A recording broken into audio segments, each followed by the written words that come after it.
उत्तराखंड के सभी बुजुर्गों, माताओं और बहनों को मेरा प्रणाम। सभी युवाओं और बच्चों को मेरा शुभाशीष। मैं आज ही उत्तराखंड गया था, जिसमें कि हमारे गाँव के लगभग 15 लोग शामिल थे। और ये सावन के महीने में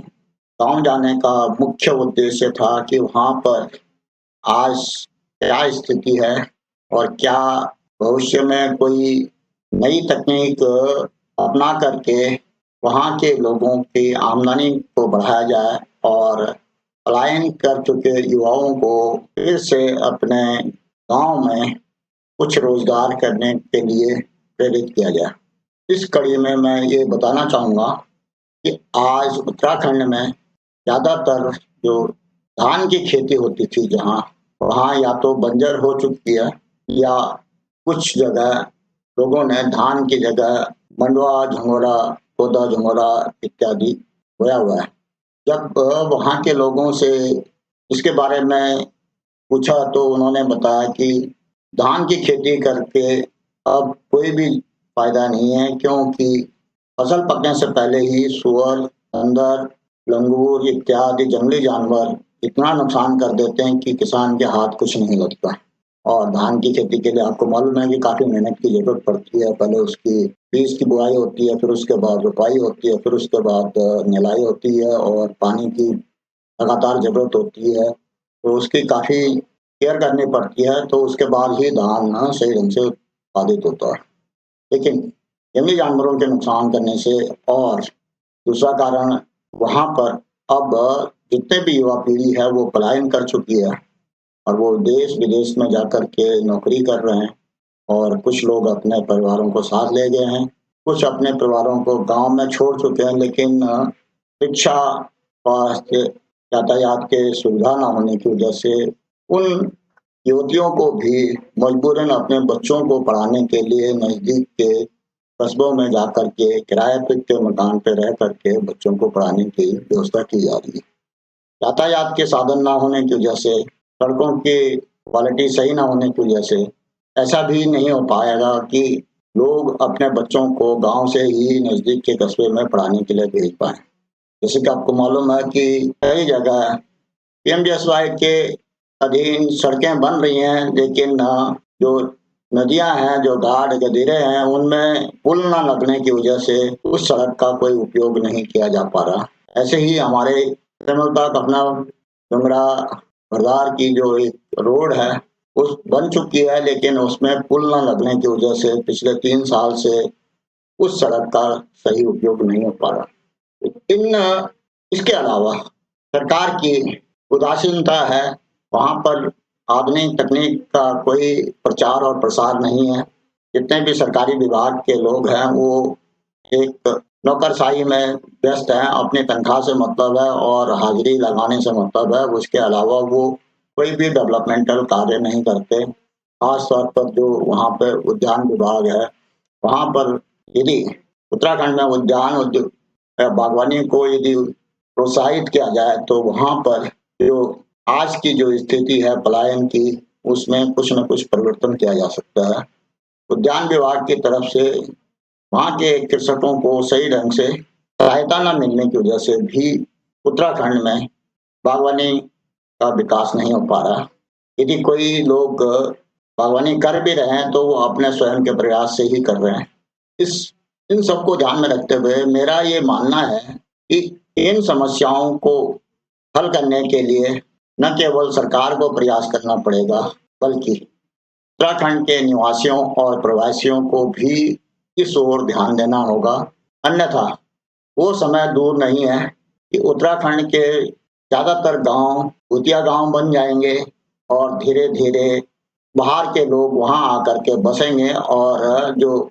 वहाँ के संसाधन हैं, उनका उपयोग वो स्वयं करेंगे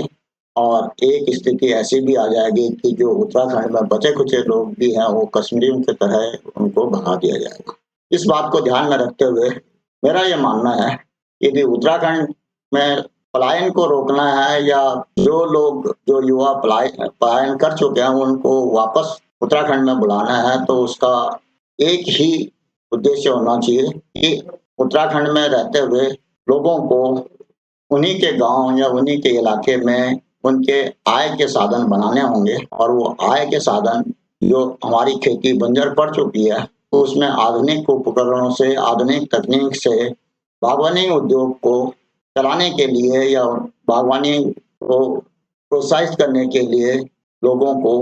सरकार से सहायता देनी पड़ेगी, और सरकार को उसके लिए इंफ्रास्ट्रक्चर तैयार करना पड़ेगा। जैसे कि आप देखेंगे बैकग्राउंड में एक आम का बगीचा लगाया हुआ है, वो हमारे गांव के एक रिटायर्ड बैंकर द्वारा लगाया गया है, जो कि पिछले 10-15 सालों की मेहनत से अब वो आम का बगीचा तैयार हुआ है। साथ ही उन्होंने उसी के ऊपर एक अचार बनाने की फैक्ट्री भी लगाई है। लेकिन अचार बनाने के लिए जो पर्याप्त मात्रा में रॉ मटेरियल चाहिए वो उनके पास नहीं है। मेरा ये मानना है कि अगर नींबू, खास तौर पर जो हम कागजी नींबू कहते हैं, उसका उत्पादन यदि पर्याप्त मात्रा में किया जाए, पर्याप्त गांव के सभी लोग उसमें अपने खेतों में यदि अब वो धान नहीं उगा पा रहे हैं तो उसको बंजर रखने के बजाय उसमें नींबू के पेड़ लगाएं, या नींबू के अलावा कीवी है और आंवला है और कटहल है। ये 4 ऐसे पेड़ हैं जिनको कि ना तो बंदर नुकसान करते हैं, ना लंगूर नुकसान करते हैं, ना ही सुअर नुकसान कर पाएंगे। इन चारों का उत्पादन वहां पर अच्छे ढंग से हो सकता है, और जो उस इलाके की क्लाइमेटिक कंडीशन है उसके लिए ये चारों फल अच्छी तरह से उत्पादित हो सकते हैं। साथ ही इनका काफी कमर्शियल उपयोग भी हो सकता है। आंवला तो अलग अलग रूप में तैयार किया जा सकता है, उसका अचार तो बनता ही है, उसके अलावा मुरब्बा भी बन सकता है, उसके अलावा उसको सुखा करके वो दवाइयों के काम भी आता है, काफी बड़ी मात्रा में उसका उपयोग है। तो इन 4 पेड़ों को लगाने से वहाँ के लोगों के आमदनी और वहाँ के संसाधनों का सही उपयोग हो सकता है, और वहाँ के युवाओं को मजबूरन गांव छोड़ करके बाहर नहीं आना पड़ेगा। साथ ही जो बंजर पड़ी हुई भूमि है वो आबाद हो जाएगी। और जैसे कि आप काफी दिनों से चर्चा सुन रहे हैं कि 2026 में उत्तराखंड गवर्नमेंट एक सर्वे करेगी, जो बंजर पड़ी हुई भूमि है, जो भूमि अभी उत्पादन नहीं किया जा रहा है, तो वो सरकार अप्लाई कर देगी और वहां पर वो या तो जंगल में परिवर्तित कर देगी, या जो लोग वहां पर भूमिहीन है उनको वो जगह ऑफर कर दी जाएगी। अब मेरा ये मानना है कि अगर कोई भी उत्तराखंड का निवासी विदेशों में जा चुका है या बाहर दिल्ली और बम्बई अन्य कई शहरों में काम करता है, अगर वो अपनी आय का 2% भी फिर उत्तराखंड में अपने जन्मभूमि के सुधार के लिए या उसमें कुछ उसका निवेश करे, तो बागवानी उद्योग को एक नया रूप दिया जा सकता है, और नए संसाधनों से, नए तकनीक से बागवानी उद्योग को वहां पर बड़े पैमाने पर विकसित किया जा सकता है। जैसे कि आपको मालूम है कि उत्तराखंड से लगा हुआ प्रदेश हिमाचल है, जिसमें कि बागवानी को काफी प्रोत्साहित किया गया है, और उसमें सेब के बगीचे तो पिछले 200 सालों से अंग्रेजों ने ही लगा दिए थे, और उसको अभी तक